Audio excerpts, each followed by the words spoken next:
Welcome back to About That. Next up, we're tackling paid sick leave. It's a topic that's received new focus thanks to the pandemic, and the debate around the need to support sick workers has gotten a lot louder and a lot more urgent. Rashev Brown has worked at a grocery store in Toronto for more than 10 years, yet he worries staying home sick would cost him. I won't be able to pay my rent, might end up on the street because I might burn through my savings, eventually. So it's very real for me. The BC Federation of Labour is calling on the province to offer more paid sick days amid a surge in respiratory illnesses. Folks shouldn't have to choose between going to work and feeding their families or paying their bills. Until something shifted. Workers in this country in federally regulated workplaces, as of today, they will have 10 paid sick leave days. This is something that we learned certainly through COVID, the importance of this. Okay, so let's break down this announcement. As of December 2022, the new federal law means that employers are required to provide 10 paid sick days for workers, but only workers in federally regulated industries. Industries like banking, transportation, communications. And in total, this law is impacting about 1 million employees. So that's not nothing, but it's also limited in scope. In fact, some provinces have their own legislation. For example, in BC, workers are entitled to 5 paid sick days, while in Quebec, they have an older law that guarantees 2 paid days off. And in PEI, workers get 1 day of paid sick leave. Now, all of these laws cover millions of workers, but there are millions more across the country that don't have any access to sick leave at all. And according to a new report, since the pandemic, workers in Canada are taking more days for illness and family care than they were before. Now, when it comes to this federal law, some businesses say the government shouldn't just be legislating sick time, they should be paying for it as well. While their employers are insisting that paid time off isn't just good for health, but is good for business.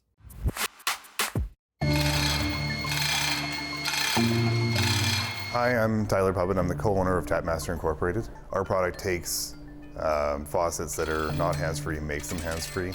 We're typically sold in the dental industry as well as medical, and lots of people put them in their homes as well. We've been offering paid sick leave in some form or another since about 2001. With the pandemic, we basically opened that policy up wide open to whenever they're sick, they take a day off or however many days they need. We started offering it because people need time off, and if they're sick, they're not super productive at work anyways.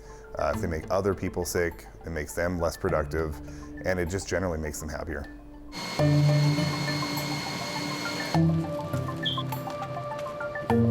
Hi, my name is Jace Staples, and I work on the production line here. I very much appreciate the opportunity to be able to not worry about whether or not I'm going to be able to pay my rent if I need to take the day off because I'm feeling unwell, or if I catch a cold or if I got COVID. It makes me feel like they feel like I'm a human being and deserve that respect because things happen. You get sick, you get a cold or a flu or whatever. Hi, my name is Dana Lysing. I am the owner and creative director of Supernova Salon in North Vancouver, British Columbia. We are a trades business, goods and service, and when people call in sick, their clients don't come in. The business does lose that revenue. Navigating a labor shortage, navigating all the costs of extra hiring, extra training. There's been a ton of turnover in the workforce. It's becoming crippling for the small businesses in this country. Some great footage there, gathered by the CBC's Anis Hadari. Hey Anis, thanks so much for joining us. All right, so just to start off here, maybe you can give me a bit of an idea of how big a deal this new federal law on paid sick leave actually is. It's something that really only affects some specific industries, but workplace advocates do say that sets an example. There's lots of federally regulated companies that are unionized, not just federal public servants, but even when you have a union, sick leave is a bit of a mixed bag. So this law, it sets a minimum standard. Most working Canadians, though, they don't have a legal right to paid sick leave, though. That's true. Right, okay. So this law, it's not universal. It's covering, 1 million people, which is a lot, and only in those specific industries. But there's a lot of people who are left out. And I know that there's a little bit of a patchwork when it comes to the provinces. Some provinces allow for some paid sick leave days, others don't. Maybe you can give us a little bit of a context. Like, what's that look like across the country? Yeah, so in most of the country, unpaid sick leave is what's legally required. So, that means your job is protected, but you might not get any cash if you're off sick for a few days. Right. PEI, Quebec, and British Columbia, they offer various amounts of paid sick leave. BC changed things up at the beginning of 2022. It was 5 days minimum paid sick leave there. And out of all the provinces that do this, BC requires the most paid time now. Mm-hmm. So I'm kind of curious about this. We all work and we have to go in. I'm curious from your own anecdotal experience. Do you have any sense of in the last year how many days you took off sick? Oh, I'm not even sure when you ask me that. Probably 2 or 3 just out of the difference for us, of course, is, newsrooms can be crowded places. Sure. And you're talking a lot, at least in my job. So I have to be really careful if I'm even a little bit sick that I don't sound like, Cruella de Vil or someone else with a really hoarse voice. I don't know that she has one on the air. But, when we were talking with other businesses about this, we looked at anything from manufacturing to personal services. And we went down to a salon in North Vancouver. Sure. Dana Lysing, she runs the Supernova salon there, and she was actually really frustrated when BC introduced this change. There were a lot of parts of the pandemic where the BC government was reimbursing businesses for sick leave, but when they made this law, the 5 days, businesses there had to start paying for it themselves. I want to be very clear that I'm absolutely for paid sick time. It is very important when someone gets sick, because it's not their fault. You can't predict it. You can't avoid it. That your finances not be interrupted. Just like if you needed a medical leave, the government would pay for you to be on medical leave so that your finances, your family, your individuals, your dependents are not interrupted. Dana told me she has to budget $40,000 a year extra to pay for sick leave. It's a lot of money.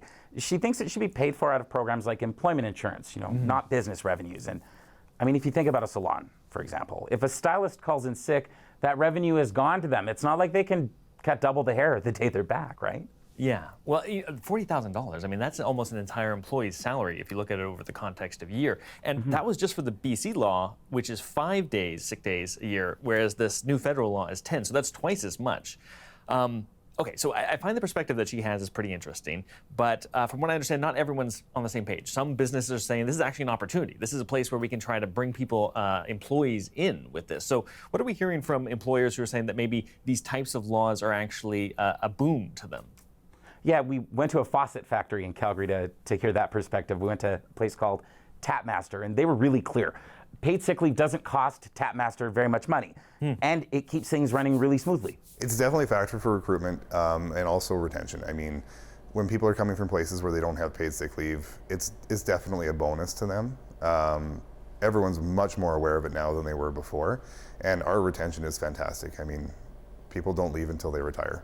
Okay, so I find this kind of interesting. Some people are saying that this is really going to impact their bottom line. You gave some examples there, but other people are saying that it's not going to affect them at all. So I feel like those are pretty disparate experiences. So do we have a sense from experts or people who are looking at this from maybe a more macro perspective, less of a sort of experiential one, how this is going to impact different businesses or the economy at a larger scale?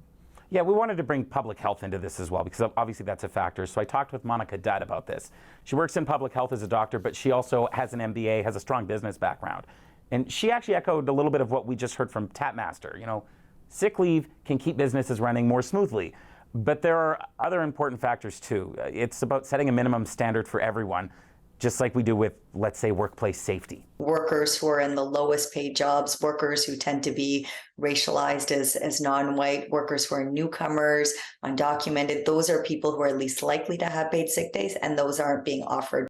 Okay, so you talked about, or she's talking about, a minimum standard here.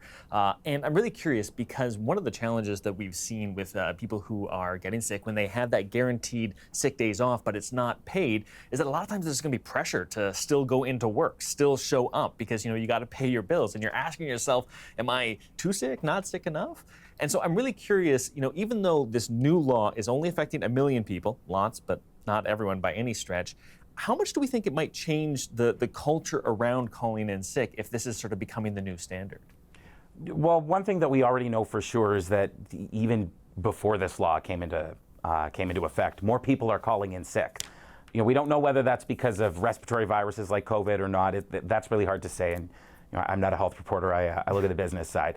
But we have concrete numbers that say more people are calling in sick now than a year ago, than 2 years ago. And folks like Monica Dutt, she says it could be because this law and laws like it, they help change people's perspectives across the board. But regardless of how people feel about it, sick time is having a real impact on the economy right now. We saw it in the jobs numbers that came out in December of 2022, even compared just to the month before. But what we don't know is whether all of those extra people calling in sick are paid or not. Right.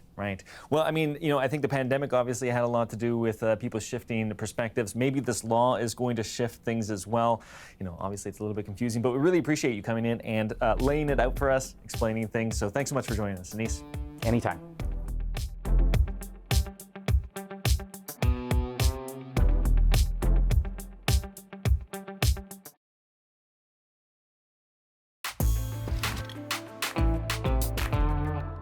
We know it takes time for higher interest rates to work through the economy to slow demand and reduce inflation.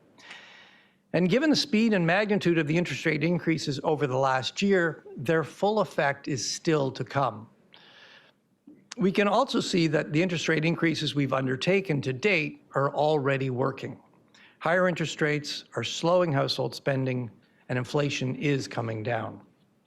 With today's modest increase, we expect to pause rate hikes while we assess the impacts of the substantial monetary policy tightening already undertaken. Welcome back to About That.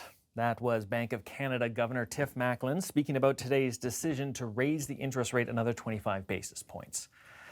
Okay, so backing up and thinking about our two topics here today, mortgage defaults and paid sick leave. At first, it might feel like there isn't a ton of overlap, but I think there are some subtle similarities, some lessons that can be learned about how we can and probably should challenge some of our preconceived notions.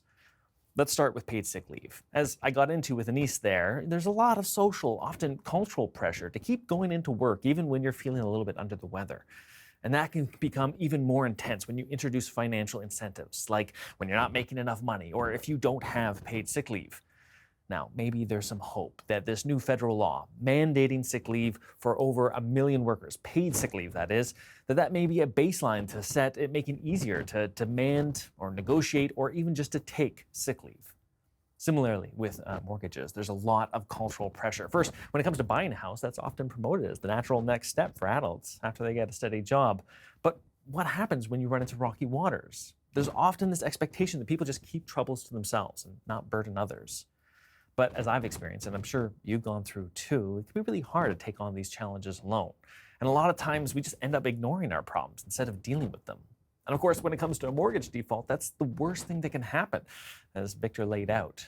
Now, in both cases, with mortgages and with paid sick leave, one of the worst things we can do is not reach out for help. The outcomes for either making your coworker sick or tanking your credit score, they can have major long-term fallout. So my takeaway for all this is that maybe we need to move away from some of these cultural baselines that we default to, and maybe we can take advantage of the help that's out there. All right, that's it for today. Thanks so much for watching About That. We'll see you next time.